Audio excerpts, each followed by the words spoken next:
The US Senate voted to make daylight savings permanent. What do people think about changing the time twice per year?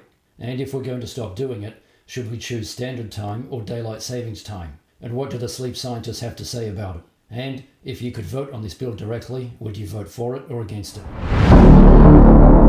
If you're new to my content, One Direct Democracy is a movement for upgrading the global democratic system by taking power away from politicians and putting it in the hands of the people with direct democracy. It'll also eliminate left and right-wing politics. I've created the technology and a specific plan for how to make it work. If you want more information about it, check out the links in the description. For each episode, I'll pick an important issue, outline the problem, talk about the solutions, and then you can decide how you would vote. In this case, we're talking about whether we should make daylight savings time permanent.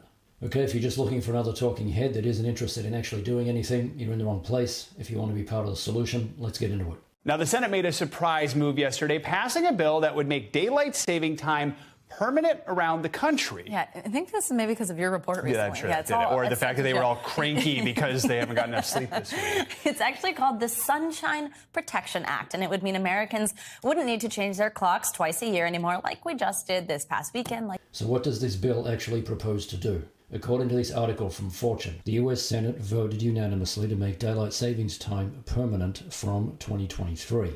One of the first questions that come to mind is, what do the sleep scientists have to say about this? Sleep scientists argue the choice of daylight savings time over standard time, in other words, choosing the spring forward rather than fall back time, would leave Americans permanently out of sync with their natural schedule and potentially lead to a range of health issues. Okay, so we already have a problem. But before we get into more detail about that issue, why do we have daylight savings in the first place? Originally, daylight savings was meant to reduce energy consumption by setting clocks forward, thus extending the hours of daylight further into the evening. With more sunlight, people require less electricity for artificial lighting. So that was the theory at the time. What does the research tell us about whether the theory was correct? In fact, one 2008 study found that moving clocks forward actually increased electricity consumption as people started using more power-hungry appliances like air conditioning later into the evening. The sun obviously rises and falls at different times based on location.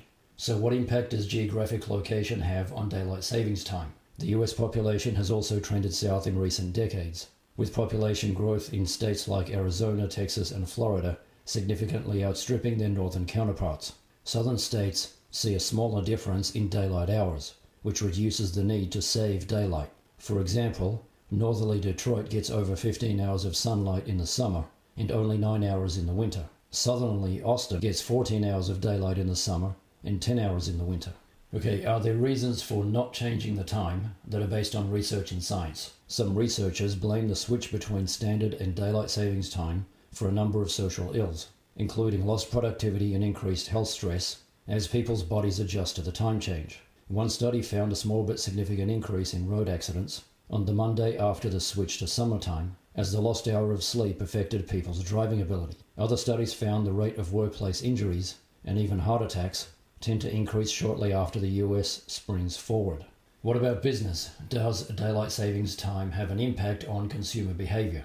Retailers also support a switch to permanent daylight savings time. A 2017 report from JP Chase found that shoppers spent 3.5% less in stores in the month immediately following the fallback switch to standard time, as earlier sunsets encouraged people to go home rather than shop. So the objective here is to stop changing the time, but we still have to choose between standard time and daylight savings time. So which one is best? The Senate chose to keep daylight saving, but that might prove to be the worst of the two choices, with potentially worse health outcomes. Many sleep scientists support standard time over daylight saving, as it more closely aligns with the natural day, and thus our natural body clocks. Adopting daylight savings time as standard leaves us permanently out of sync with the natural environment, said Joseph Takahashi of the University of South Texas to the New York Times. So what are the consequences of sleeping and waking at times that are not natural? Scientists are also concerned that forcing people to wake up earlier and fall asleep later than their natural body clocks dictate may worsen sleep deprivation, which is linked with increased rates of obesity, diabetes, dementia, and other health issues. Studies have found that people working night shifts, forced to work at times that are out of sync with their natural sleep schedule, have higher rates of heart disease and cancer than those who work daytime hours. Has there been an attempt to do this before, and what happened? The US tried a permanent switch to daylight savings time in 1974 to save energy during the oil embargo by the Organization of Arab Petroleum Exporting Countries. But after complaints from parents about schools starting in the dark and a spate of well-publicized road accidents involving children, the US abandoned the practice by October 1974. Okay, starting school in the dark definitely sounds weird, but is it a real problem? Sleep deprivation is already endemic among adolescents due to teenagers having to wake up early to go to school. Teenagers have a naturally later sleep cycle than children and adults, which means they should wake up later in the day to stay in sync with their body clocks. Alright, if we know that parents don't like their kids starting school in the dark, and we know it's a real problem based on the science of the body clock of teenagers, what are we doing about it? US Senator Marco Rubio, who co-sponsored the Protecting Sunshine Act, suggested that schools should start later in response to concerns that students would be going to school in the dark. Okay, so this is my personal opinion on this issue. People don't like changing their clocks and adapting to a new sleep schedule. The entire premise of daylight savings sounds to me like one of those things that was invented in the 20th century in order to do better than nature. Now, in 2022, we know that we should be trying to work with nature, not against it. I think it's pretty obvious that changing the time has to stop, but we still have to choose between standard time and daylight savings time. We have to use the one that's best aligned with our natural body clock, and sleep scientists have made it clear that that means we should be using standard time. I've created a listing on the One Direct Democracy platform so we can develop ideas about how the Sunshine Protection Act can be improved. You can add your own ideas or vote and comment on ideas from other people. You can also create your own listings for people to vote on. It's a simple way to get used to using the One Direct Democracy system. So that's a summary of the key issues. If you could vote directly on this policy to make daylight savings permanent, would you vote for it or against it? Let me know in the comments.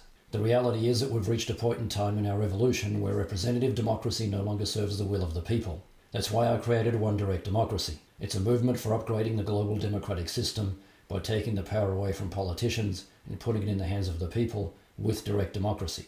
I've created the technology, a framework for direct democracy, and a plan for how to make it happen.